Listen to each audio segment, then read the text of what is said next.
صفحہ نمبر 45 آیت نمبر 132۔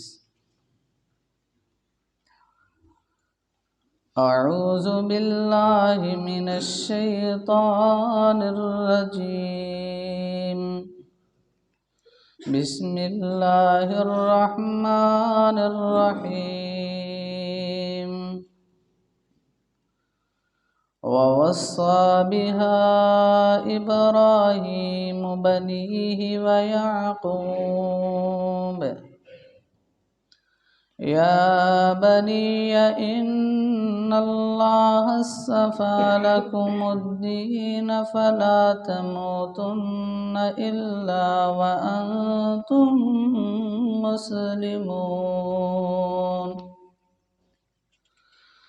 أم كنتم شهداء إذ حضر يعقوب الموت إذ قال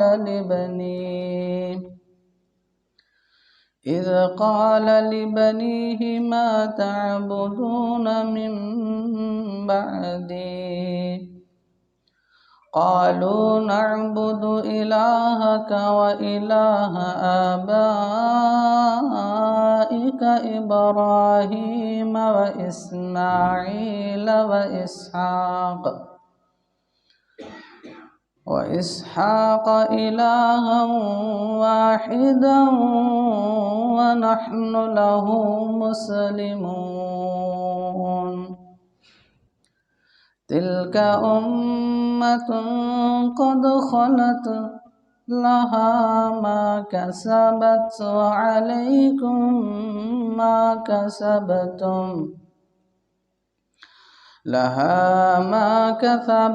ولكم ما كسبتم ولا تسألون عما كانوا يعملون۔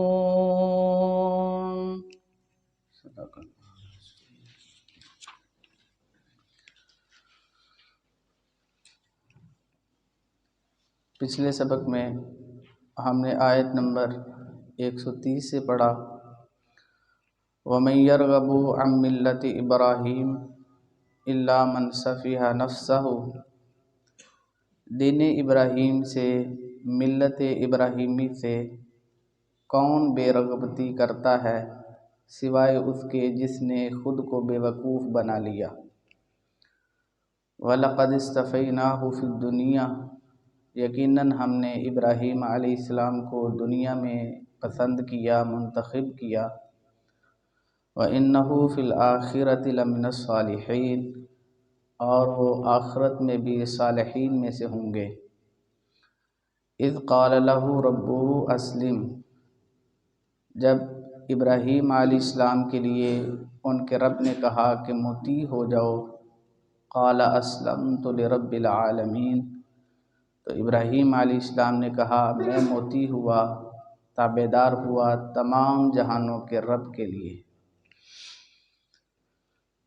ووصى، اور نصیحت کی، بہا، اسی کے ساتھ، ابراہیم علیہ السلام نے، بنیہ، اپنی اولاد کو، ویعقوب، اور یعقوب علیہ السلام نے، اور اسی کے ساتھ ابراہیم علیہ السلام اور یعقوب علیہ السلام نے اپنے بچوں کو نصیحت کی۔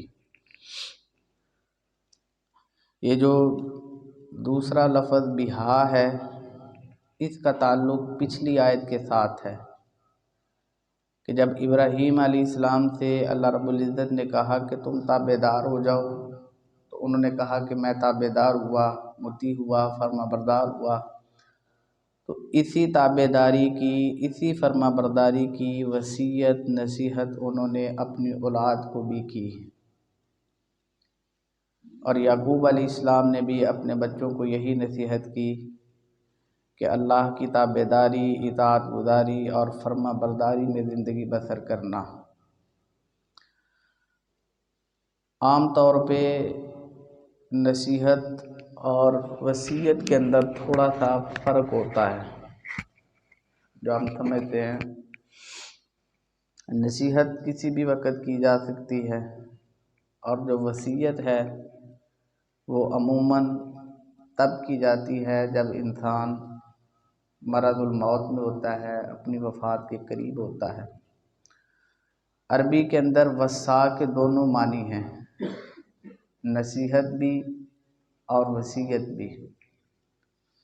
حضرت ابراہیم علیہ السلام نے، حضرت یعقوب علیہ السلام نے ساری زندگی اپنے بچوں کو اللہ کی تابعداری اور اطاعت گزاری کی نصیحت بھی کی اور آخری وقت میں وصیت بھی کی۔ اللہ، اصل فکر یہ ہے اپنے بچوں کی اور اپنی اولاد کی۔ یا بنیا، انہوں نے کہا ہے میرے بیٹو، ان اللہ، بے شک اللہ نے اصطفیٰ، چن لیا ہے تمہیں، پسند کیا ہے، لکم تمہارے لیے، الدین، دین کو، فلا پس نہ تموتن، تمہیں موت آئے، الا مگر، وانتم تم ہو، مسلمون، مطیع فرما بردار۔ اے بیٹو، اللہ نے تمہارے لیے دین کو چن لیا ہے، پسند کیا ہے، پس تم تابعداری اور فرما برداری کی حالت میں اس دنیا سے جانا۔ باپ وہی نصیحت کر سکتا ہے اور اسی کی نصیحت کے اندر، وصیت کے اندر اثر بھی ہو سکتا ہے جس نے ساری زندگی اللہ کی تابعداری میں گزاری ہو، اللہ رب العزت کی فرما برداری میں گزاری ہو۔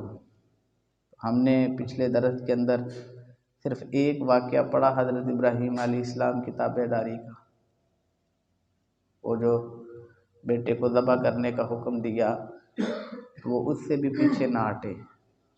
قرآن کریم کے اندر جہاں بھی حضرت ابراہیم علیہ السلام کا ذکر ہے، رونگٹے کھڑے ہو جاتے ہیں انسان کے کہ کس قدر وہ تابعدار اور فرمانبردار اور سر تسلیم خم کرنے والے تھے۔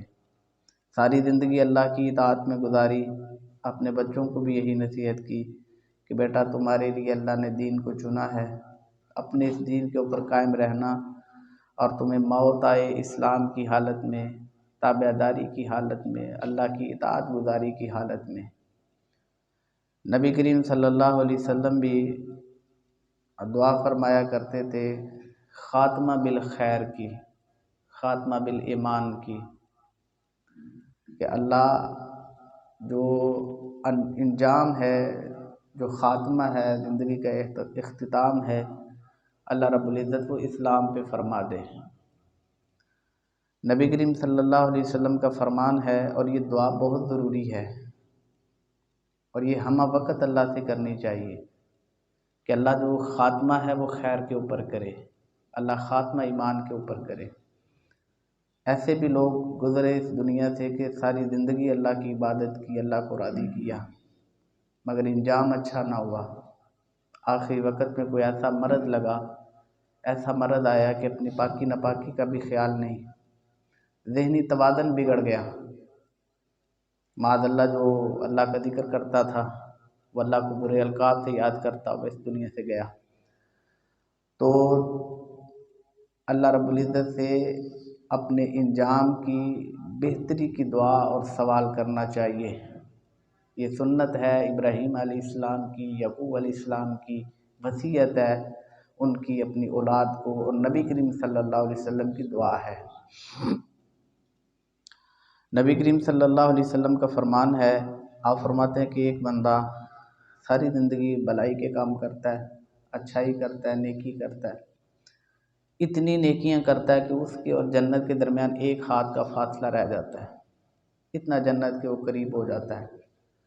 ایک بندہ ساری زندگی برائیاں کرتا ہے، خطائیں کرتا ہے، ظلم کرتا ہے، زیادتیاں کرتا ہے، اتنے گناہ کرتا ہے کہ وہ جہنم کے اتنا قریب ہو جاتا ہے، ایک ہاتھ اس کا فاصلہ رہ جاتا ہے۔ اب جو جنت کے قریب ہے اس کے منہ سے کوئی ایسا جملہ نکلتا ہے، ایسی بات نکلتی ہے، ایسا کلمہ نکلتا ہے کہ جو اللہ کو ناراض کر دیتا ہے، وہ جتنا جنت کے قریب تھا جہنم کے قریب ہو جاتا ہے۔ جس نے اتنا سفر کیا ہے اور اس کے ایک جملے کی وجہ سے اس کا یہ سارا سفر غارت چلا جائے، اس لیے اس کی فکر کیا کرتے تھے نبی کریم صلی اللہ علیہ وسلم، اور دعا کیا کرتے تھے۔ وہ نماز جنازہ میں بھی ہم آخر میں کہتے ہیں اللہم من احییتہ منا فاحیہ علی الاسلام، اے اللہ ہم میں سے جو زندہ رہے اسلام پہ، تابعداری پہ، اطاعت گزاری پہ زندہ رہے، ومن توفیتہ منا فتوفہ علی الایمان، اور ہم میں سے جس کو موت آئے تو ایمان کی حالت میں موت آئے، ایمان پہ موت آئے۔ تو نبی کریم صلی اللہ علیہ وسلم نے فرمایا کہ وہ بندہ جو جہنم کے قریب تھا، آخری وقت میں کوئی ایسا کلمہ جملہ اس کی زبان سے نکلتا ہے کہ اللہ رب العزت راضی ہو جاتا ہے اس جملے پہ، تو وہ جتنا جہنم کے قریب تھا اتنا جنت کے قریب ہو جاتا ہے۔ آپ سمجھ رہے ہوں گے کہ یہ کیسے ممکن ہے کہ ایک جملہ، ایک بات انسان کو جنتی سے جہنمی بنا دے اور جہنمی سے جنتی بنا دے۔ آپ قرآن مجید کے اندر حضرت ابراہیم علیہ السلام کا ذکر ہم پڑھ رہے ہیں، ان کے ساتھ جن کا جو اس وقت کا بادشاہ تھا اس کا نام نمرود مورخین مفسرین نے لکھا ہے، اور تیسرے پارے کے دوسرے رکوع کے اندر آپ حضرت ابراہیم علیہ السلام کا اس سے مناظرہ پڑھ کے دیکھیں کہ جو بحث ہوئی، گفتگو ہوئی، آپ نے سن رکھی ہے کہ ابراہیم علیہ السلام نے جب اللہ رب العزت کا تعارف کروایا تو انہوں نے کہا کہ ربی الذی یحیی و یمیت، میرا رب وہ ہے جو زندگی اور موت دیتا ہے۔ تو بدلے میں اس نے جو کہا انا احیی و امیت، یہ کون سی بڑی بات ہے؟ میں بھی زندگی اور موت کا مالک ہوں، انا احیی و امیت، میں بھی زندگی اور موت کا مالک۔ صرف اس کا ایک جملہ پورے قرآن کریم کے اندر آپ پڑھیں گے، یہی اس کے الفاظ سے جو اس کی تباہی، اس کی بربادی کا سبب بنے، اس پہ، اس کی قوم کے اوپر عذاب کا سبب بنے۔ یہ صرف ایک جملہ انا احیی و امیت۔ بادشاہ تھا، اللہ کی کرسی کے ساتھ کرسی لگا کے بیٹھ گیا کہ وہ زندگی موت کا مالک ہے تو میرے اختیار کے اندر بھی ہے، سارے لوگ میرے مطیع ہیں، غلام ہیں، میں حاکم ہوں، محکوم ہے، میں جسے چاہوں زندہ رکھوں، جسے چاہوں میں موت دے دوں، بے گناہ کو میں پھانسی کے تختے پہ لٹکا دوں، میں چاہے تو جو مجرم نہیں ہے، گناہگار نہیں ہے، اسے لٹکا دوں۔ تو پھر حضرت ابراہیم علیہ السلام نے کہا کہ میرا رب تو سورج مشرق سے نکالتا ہے، اگر تو رب ہے تو سورج مغرب سے نکال کے دکھا۔ تو اس دلیل سے وہ مات ہوا اور ہار گیا کہ اب وہ یہ تو نہیں کر سکتا تھا۔